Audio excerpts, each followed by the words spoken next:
마태복음 강해를 중단한 지가 여러 달 됐기 때문에 우리가 무슨 이야기를 하다가 중단을 했었나, 그래도 좀 이렇게 기억을 하고 출발하는 것이 본문 이해에 도움이 될 것 같아서 문맥을 좀 한번 보도록 하죠. 우리 마태복음 9장 35절을 좀 한번 볼까요? 9장 35절 제가 좀 읽겠습니다. 예수께서 모든 도시와 마을에 두루 다니사 그들의 회당에서 가르치시며 천국 복음을 전파하시며 모든 병과 모든 약한 것을 고치시니라. 이 본문은 우리 삼일교회 비전이 탄생한 주제구절이기도 합니다. 가르치고 전파하고 치료하시고. 사실 이 세 가지 명령은 예수님이 이 땅에 오셔서 가장 핵심적으로 집약된 사역의 줄거리예요. 그것을 그대로 이 땅의 교회들이 많이 붙잡고 또 집중하고 있는 것 또한 사실입니다. 한 해를 출발하면서 우리 삼일교회 주신 세 가지 비전을 다시 한번 이렇게 각인하고 들어가는 것도 유의미하겠죠? 마저 읽어드리겠습니다. 36절, 35절은 예수님의 사역의 핵심 요약이라면 36절, 무리를 보시고 불쌍히 여기시니 이는 그들이 목자 없는 양과 같이 고생하며 기진함이라. 여러분, 이것이 예수 그리스도께서 사역하시던 세상의 모습이에요. 기진하고 굶주려 있고 탈진해 있는, 그것이 세상의 전형적인 그 그림입니다. 37절을 한번 보십시다. 이에 제자들에게 이르시되, 그렇기 때문에 제자들에게 말씀하시는 거죠. 추수할 것은, 이게 번역이 생략된 게 하나 있어요. 정말, 이 단어가 사실은 번역이 좀 충분히 돼야 되는데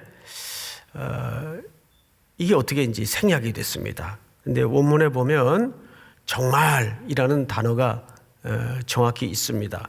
그리고 정말 많되, 정말 많되. 근데 그 다음에 또 빠진 단어 하나가 있는데, 그러나 일꾼이 적으니. 그러니까 이걸 전체 제대로 번역을 해서 다시 우리가 읽자면 이렇게 읽어야 의미가 충분히 두드러져요.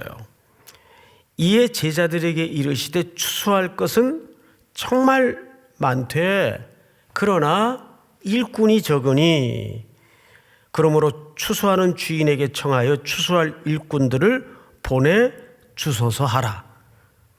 자, 그러면 우리가 머릿속에 순서를 자연히 흘려보내다 보면, 예수님이 오셔서 가르치고 전파하고 치료하시고 이 3대 사역을 집중하셨어요.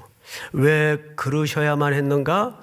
세상은 전부 불쌍히 여김을 받을 만큼 기진하고 탈진되어 있기 때문에. 그런데 일꾼이 없어요. 정말 그렇게 돌봐야 될 현장은 많은데 일꾼이 없어요. 그래서 지난주까지가 어떤 내용을 담아 끝냈는가 하면, 일꾼을 보내달라는 청을 주인에게 하라. 자, 그런데 10장으로 넘어와서 그 일꾼을 뽑습니다. 2절서부터 볼까요? 12사도의 이름은 이러하니 베드로라는 시몬을 비롯하여 해서 12명의 사도들 이름이 쭉 열거가 돼요. 그러면 아주 그 흐름이 여기까지는 자연스러워요. 그런데 그냥 무조건 일꾼을 뽑아놓은 게 아니라 예수님은 철저하고 정확한 분이라서 그 일꾼을 뽑을 때 그냥 뽑는 게 아니고 1절을 보시면 이렇게 되어 있습니다. 10장 1절, 예수께서 그의 12 제자를 부르사 더러운 귀신을 쫓아내며 모든 병과 모든 약한 것을 고치는 뭘 주세요? 뭘 주세요? 권능을 주세요. 할렐루야.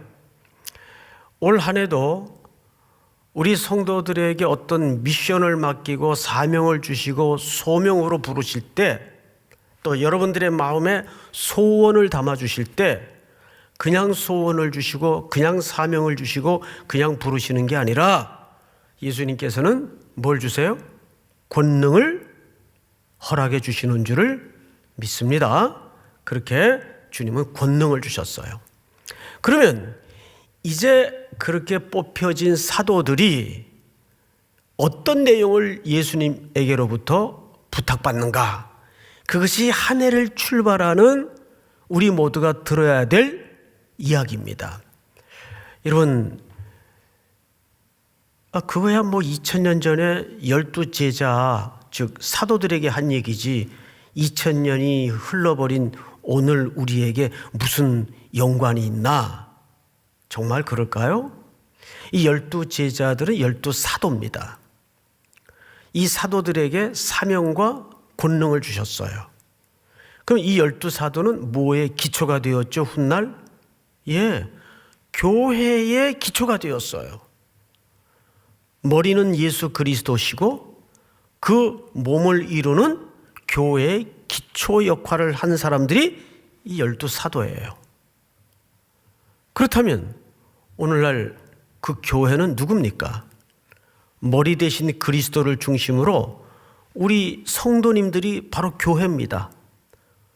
그래서 우리 전영원 목사님이 작사 작곡한 유명한 CCM 중에 너는 교회가 되어라. 기억하시죠? 우리가 교회예요. 그럼 지금부터 예수님이 이 뽑은 12제자에게 권능을 주시고 그 권능으로 부탁하고 싶은 것이 세 가지예요. 그래서 오늘 말씀의 제목이 뭐죠?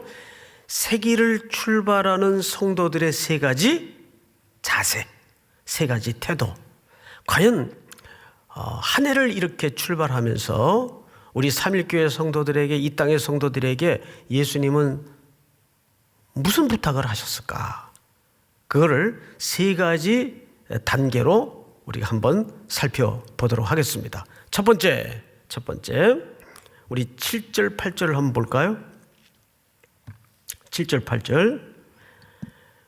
가면서 전파하여 말하되, 여기 전파라는 것을 케리소라는 말을 쓰는데 이 말은 이런 뜻입니다. 미리 가서 소식을 전해라, 그 뜻이에요. 케리소, 미리 가서 소식을 전해라. 자, 첫 번째가 뭐냐면 가면서 전파하여 말하되 천국이 가까웠다 하고 병든 자를 고치며 죽은 자를 살리며 나병 환자를 깨끗하게 하며 귀신을 쫓아내되 너희가 거저 받았으니 거저 주라. 자, 한번 따라서 해볼까요? 첫 번째 주님의 부탁이 뭐냐 하면 따라서 합니다. 거저 받았으니 거저 주라. 예. 요즘 어떤 개그우먼 여성분이 그런 노래를 막 부르고 다니더라고요. 입 닫고 지갑 한번 열어주라. 그런 노래가 또 있어요. 보니까. 노래가 재밌더라고요. 이렇게 귀에 착착 감겨요. 그런데 오늘 첫 번째 한 해를 출발하는 우리 성도들에게 주님이 중요하게 주시는 삶의 원리가 거저 받았으니 거저 주라. 여기 거저라는 말은 선물이라는 개념이에요. 우리는 다 하나님께로부터 받은 거예요. 우리 지난 금요일 첫 예배를 드리면서 청지기로부터 배우는 세 가지 지혜에 대해서 말씀을 들었었어요. 그 청지기로부터 배울 수 있었던 세 가지 지혜 중에 첫 번째가 뭐였습니까? 첫 번째가 불의한 청지기가 주인의 것을 낭비했어요. 허비했어요. 그 사실을 전해도 그 주인이 불러서 사실 확인을 해보니까 사실로 드러났어요. 해고. 큰일 났네요. 불의한 청지기는 이제 고민에 빠졌습니다. 어떡하나. 그러다가 기가 막힌 아이디어 하나가 떠올랐어요. 주인에게 빚진 사람을 불러다가 다 탕감을 해줬어요. 그 이유는 이렇게 하면 저들이 나를 자기 처소로 영접할 것이다. 쫓겨난 다음에. 그때 제가 성도님들에게 설교 중에 물었던 질문이 있습니다. 그 청지기는 어째서 주인에게 빚진 자를 불러다가 마치 인심 쓰듯 그렇게 다 탕감을 해줄 수 있었을까? 그 귀결되는 답이 뭐예요? 자기 것 아니니까. 그 돈이 자기 것이라면 그렇게 못하죠. 자기 것 아니니까. 근데 그 자기 것이 아니라는 인식이 언제 제대로 확 들어왔나요? 예. 사면 통고, 해고 통고를 받고서야, 이건 결국 뭐 내 거 아닌데 뭐. 이건 내 거 아닌데 뭐. 그러니까 거기서 말하는 해고 통고라는 것은 우리 인생으로 치면 사망의 선고를 받은 거예요. 죽음의 그림자가 지금 왔다 갔다 하는 거예요. 천하 돈을 갖고 있던 부자라도 탁 병에 걸리고 누우면 그때 생의 본질 앞에 서게 돼요. 이거 다 놓고 갈 건데. 결국 우리 피조물인 인간이 하나님 앞에 늘 잃어버리지 말아야 될 삶의 태도는 우리가 전부 받았다는 거예요. 청지기라는 거예요. 근데 구약에도 보면 엘리사가 나만 장군 병을 고쳐주고 살해하려니까 나만 장군이 안 됩니다. 돌려보내죠. 근데 그 뒤를 엘리사의 종 게하시가 따라가요. 그래서 은금을 받죠. 들킵니다. 한번 성경을 볼까요? 구약 성경. 엘리사가 이르되 한 사람이 수레에서 내려 너를 맞이할 때 내 마음이 함께 가지 아니하였느냐. 지금 어찌 은을 받으며 옷을 받으며 감람원이나 포도원이나 양이나 소나 남종이나 여종을 받을 때이냐. 게하시는 하나님의 이름으로 고쳐진 그 나만 장군의 사례를 공로의 대가로 받아버려요. 그러니까 이 땅의 모든 삶의 태도는 우리가 거저 받았으니 거저 주라. 사랑하는 성도 여러분, 작년 한 해 참 어려웠지만 그 중에서도 감사한 것은 우리 삼일교회가 어느 해보다도 가장 많이 나누었던 한 해였습니다. 어떻게 그게 가능했을까요? 여러분들의 순종과 거저 나누어진 은혜를 드린다는 고백으로 드린 예물이 모아져서 어느 해보다도 가장 많이 아웃풋을 냈어요.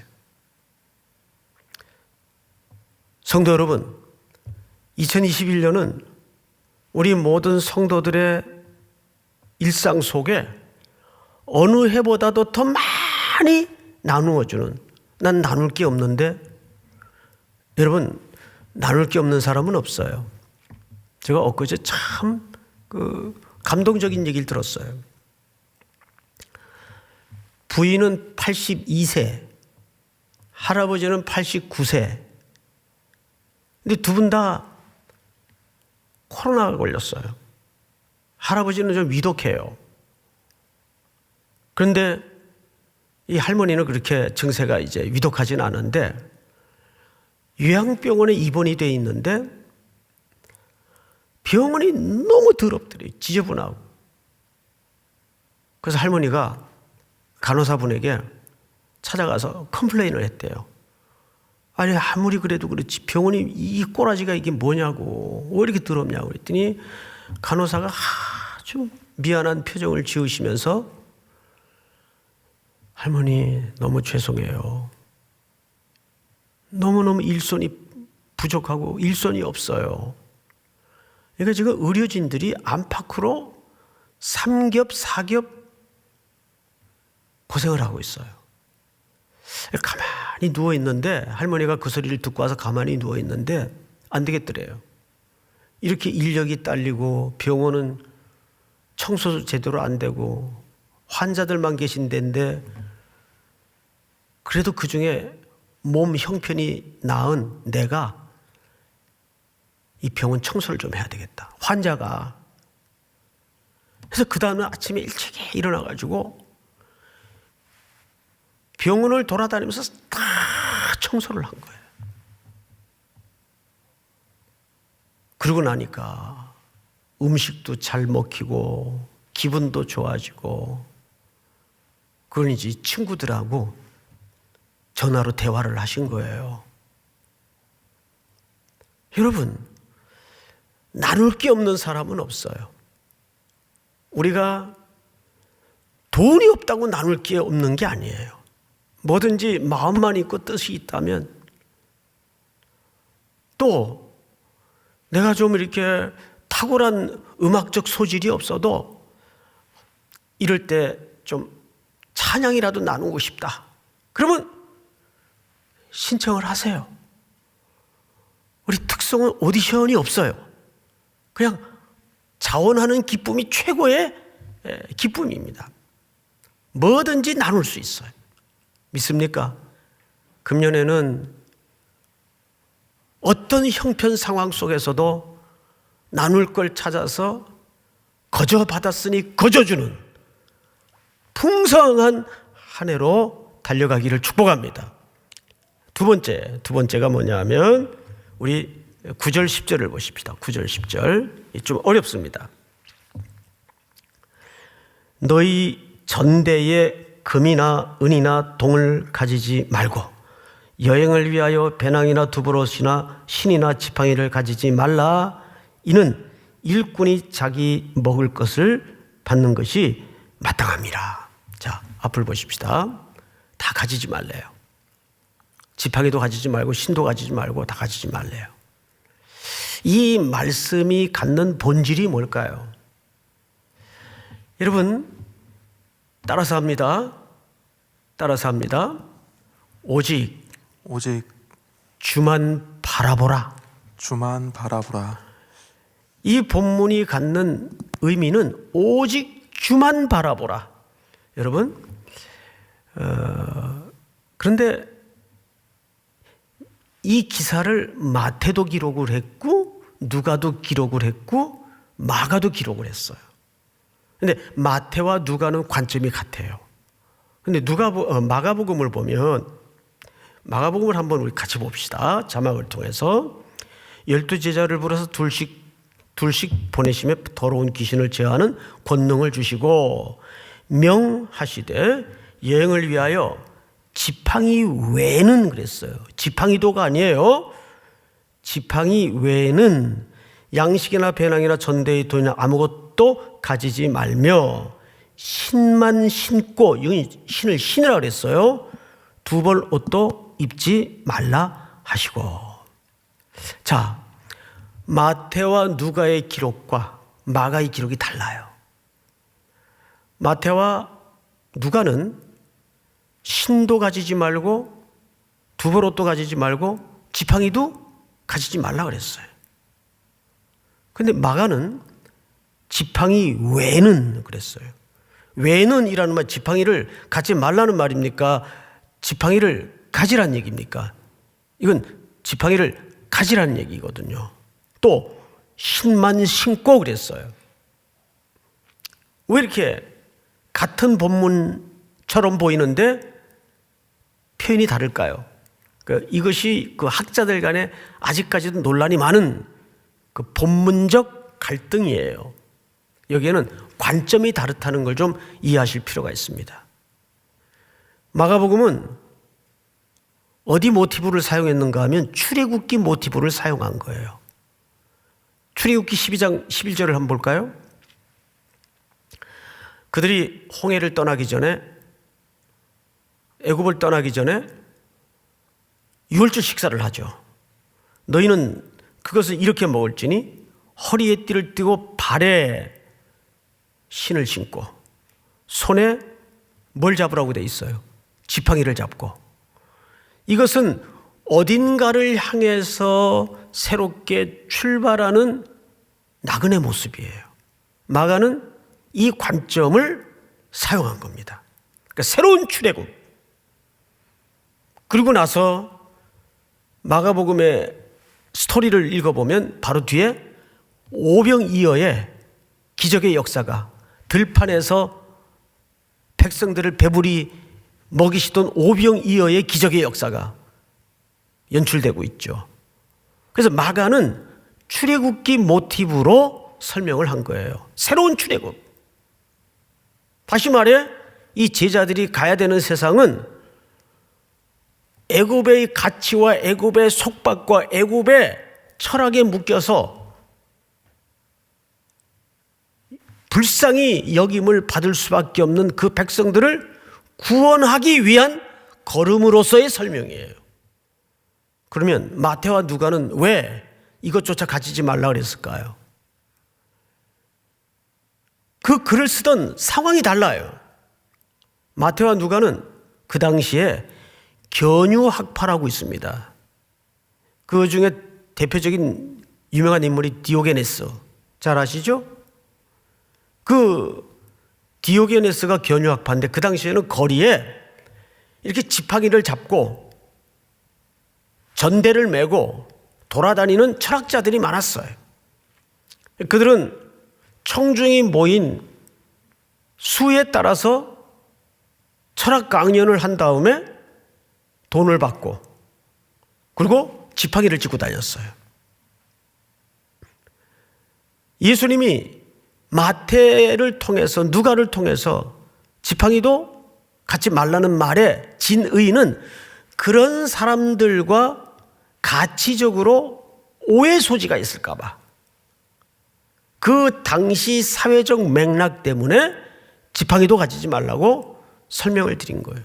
자, 그렇다면 마태가 말하고 싶은 본질은 뭐냐 하면 오직 주만 바라보라. 아무것도 염려하지 말고 오직 모든 일에 기도와 간구로 너희 구할 것을 감사함으로 하나님께 아뢰라. 그래야만 모든 지각에 뛰어난 하나님의 평강이 그리스도 예수 안에서 너희 마음과 생각을 지키실 것이라. 사랑하는 성도 여러분, 마태복음 6장에 보면 우리가 이미 강의했던 내용이지만 하늘에 나는 새를 보라. 들에 핀 백합화를 보라. 길쌈도 아니하고 농사도 짓지 않는데 천부께서 기르시고 입히지 않느냐. 하물며 너일까 보냐. 무엇을 먹을까 무엇을 마실까 염려하지 말라. 이는 다 누가 구하는 것이니? 이방인이 구하는 것이니. 이방인이라는 말은 혈통이 다른 나라 사람을 이방인이라고 말하는 게 아니고 하늘 아버지를 아버지로 두지 않은 모든 백성들을 얘기하는 거예요. 여러분, 하늘에 공중에 나는 새를 보라. 그보다 일반 은총 속에서 우리에게 주시는 큰 메시지가 어디 있어요? 저 무심히 하늘을 돌아다니는 새도 하나님께서 먹이신다. 들에 핀 백합화를 보라. 그들이 무슨 농사를 짓냐 길쌈을 하냐. 그래도 내가 다 기르고 키운다. 하물며, 여기 하물며라는 말만큼 강력한 하나님의 약속이 어디 있어요? 하물며 너일까 보냐. 무엇을 먹을까 무엇을 마실까는 이방인들이 구하는 것이다. 따라서 합니다. 하물며. 박자가 조금 늦었는데 다시 한번. 하물며. 하물며. 예, 그게 답이에요. 우리 줌으로 온라인으로 예배하는 성도님들, 마음에 흔들리고 힘들 때마다 머릿속에 아니면 깨똑 푸사에다가 하물며 세 글자만 써놓으세요. 그럼 거기 모든 답이 다 있어요. 지난 한 주 새벽에 우리 시편을 봤었잖아요. 시편 이야기를 일단 공통점이 있더라고요. 전부 시인의 개인 이야기예요. 그게 더 깊이 다가오는 겁니다. 하나님과 지난한 일생 속에서 섞었던 호흡을 통해서 토해낸 주옥 같은 정제된 글들이 시편 40편 이후로 쭉 소개되고 있어요. 그래서 강력한 은혜가 뭐냐 하면, 거기 유난히 시인이 하나님께 어떤 무슨 치성을 쌓고 정성을 들였다 그 얘기 없어요. 그냥 하나님하고 보대낀 얘기예요. 그런데 그것이 얼마나 은혜인지 몰라요. 거긴 비명소리도 있고 나뒹굴어진 모습도 있고, 하나님하고 아주 치열한 개인적인 호흡의 섞음과 뒹군 삶의 흔적들이 시어를 통해서 토해내지 있는 거죠. 올 한 해 여러분들이 결핍 속에서, 절망 속에서, 어두움 속에서, 길 없음 속에서 하나님과 그런 호흡이 섞어지는 뒹굴음을 통해서 오직 주께만 답이 있습니다. 여러분, 우리가 세상을 향해서 선언적으로, 선포적으로 예수가 누구시고 하나님이 어떤 분이고 이런다고 세상이 끌려오고 매력을 느끼지 않아요. 백날 그래봐야 세상이 끌려오지도 않고 세상이 우리로 매력을 느끼지도 않아요. 그 팬데믹 상황 속에서도 저 예수쟁이들은 어떻게 사는가를 이렇게 보는 거예요. 무너지지 않더라고요. 우리와 똑같이 휘청거려도 결국은 그가 섬기는 하나님 앞에 엎드리는 모습을 보면서 그들은 뒤에서 두려워하죠. 저게 뭘까? 저 사람들 사는 진짜 힘이 뭘까? 그 궁금증을 유발시켜야 된다 그 말이에요. 그게 우리 성도들의 매력이 돼야 되지 않겠어요? 대단해져서 매력이 되는 게 아니에요. 믿습니까? 오직 주만 바라보라. 주만 바라보라. 마지막 세 번째로 성경을 보십시다. 12절. 또 그 집에 들어가면서 평안하기를 빌라. 뭘 빌라고 돼 있죠? 평안하기를 빌라. 여기서 말하는 평안은 요한복음 14장의 말씀처럼 내가 너희에게 평안을 끼치노니 내가 주는 평안은 세상이 주는 것 같지 아니하니라. 그러면 예수님이 주신다는 평안의 실체는 뭘까요? 예수님 그 말씀하시고 십자가 지러 가셨어요. 그러니까 여기서 평안을 빌라는 말은 그냥 선언적 평안을 얘기하는 게 아니에요. 명시적인 허공했던 어떤 평안을 얘기하는 게 아니에요. 여기서 말하는 평안의 실체는 십자가를 짐으로써 그 영혼을 살려내는 평안이에요. 제물이 되어 줌으로써 죽을 수밖에 없고 절망에 떨어질 수밖에 없는 그 어떤 것들이 회복되고 살아나는 평안을 얘기하는 거예요. 그것이 예수님이 선언하시고 그 길로 십자가 지러 가시는 겁니다. 사랑하는 성도 여러분, 그것이 우리가 이 땅에 표현하고 드러내야 될 세상이 흉내낼 수 없는 부요입니다. 그것이 우리 교회의 매력이 되고 그리스도인들의 매력이 돼야 돼요. 똑같이 이전 투구하고 똑같이 얍삽하게 굴고 똑같이 비겁해서 쟁취하고 빼앗고 밟고 이기고 올라서서 절대 설득되지 않아요. 세상은 그래서 우리에게 항복하거나 설득되지 않아요. 손해당하고 원수 안 갖고 바보처럼 굴 때 진짜 두려워해요. 이게 뭐지 얘네들? 사랑하는 성도 여러분, 선교지에 선교사님들을 보낼 때 세 가지를 부탁한답니다. 보통 하나는 가슴에 노래가 있는가, 그 목적지의 소망과 희망의 근거에서 붙들린 그 가슴 속에 그 험한 길을 가고도 남을 만큼의 노래가 있는가. 그건 소망의 노래죠. 그 흥겨움이 있는가. 세 번째는 유머, 어떤 것도 너그럽게 받아 넘길 수 있는 여유, 너그러움 얘기하는 거죠. 유머가 있는가. 그리고 세 번째는 어떤 냄새도 무시할 수 있는 무감각함이 있는가. 이건 좀 쉽지 않겠죠? 그러니까 끈끈이 우리가 세상에 대해서 날카롭게 대립각을 세우고 반응해서는 이 길을 갈 수가 없어요. 또 누가 건드리면 툭 털고 그냥 또 일어나서 상대 안 하고 가는 거예요. 그런 사람이 진짜 겁나잖아요.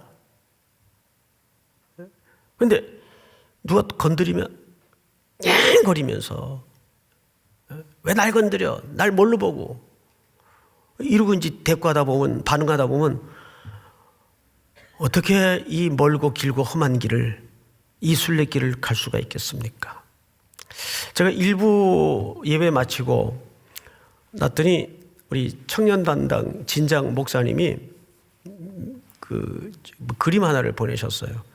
바로 청년들이 설교를 가지고 오늘 설교 내용이 기억이 되기 쉽게 GBS를 하느라고 만드는 하나의 표예요. 한번 볼까요? 여러분 보이시나요? 예.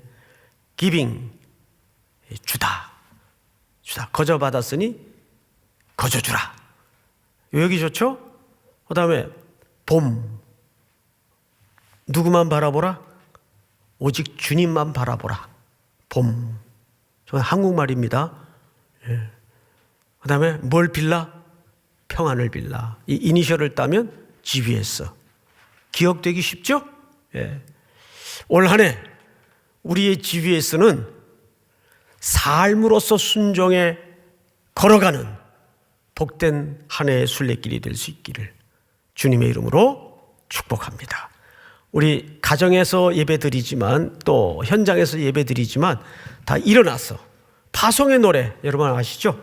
파송의 노래.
너는 주의 길 예비해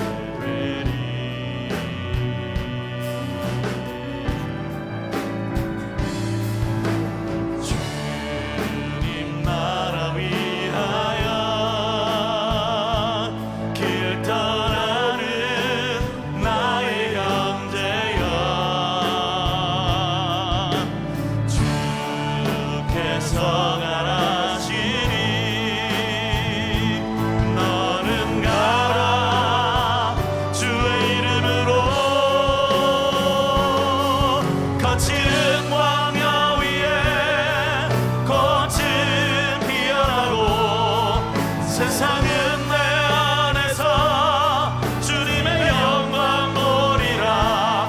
강하고 담대하라. 세상 이기신 주 늘 함께 너와 동행하시며 내게 새 힘을 우리가 같이 두 손을 들고 주님 나라 위하여 기도하는 나의 형제여, 주님 나라 위하여 길 떠나는 나의 형제여, 주께서 가라시니 너는 가라 주의 이름으로. 너는 가라 주의 이름으로. 거칠은 광야 위에 꽃은 피어나고 세상은 내 안에서 주님의 영광 보리라. 강하고 담대하라. 세상 이기신 주 늘 함께 너와 동행하시며 너와 동행하시며 내게 새 힘을 너와 동행하시며 내게 새 힘을 늘 주시니 너와 동행하시며 내게 새 힘을 주시니.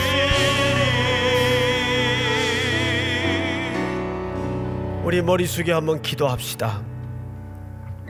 오늘 주신 세 가지 가르침처럼 올 한 해 많이 나누는 한 해가 될 수 있도록 우리에게 권능과 은혜를 부욕케 하여 주시옵소서. 오직 어떤 환경 속에서도 주님만 바라보게 하여 주시옵소서. 만나는 이마다 내가 머무는 곳마다 하나님의 샬롬과 하나님의 평안이 임할 수 있도록 함께하여 주시옵소서. 그 평안을 위하여 기꺼이 제물되는 삶을 순종토록 함께하여 주시옵소서. 주여 부른 다음에 기도합니다. 주여. 하나님 아버지 감사합니다.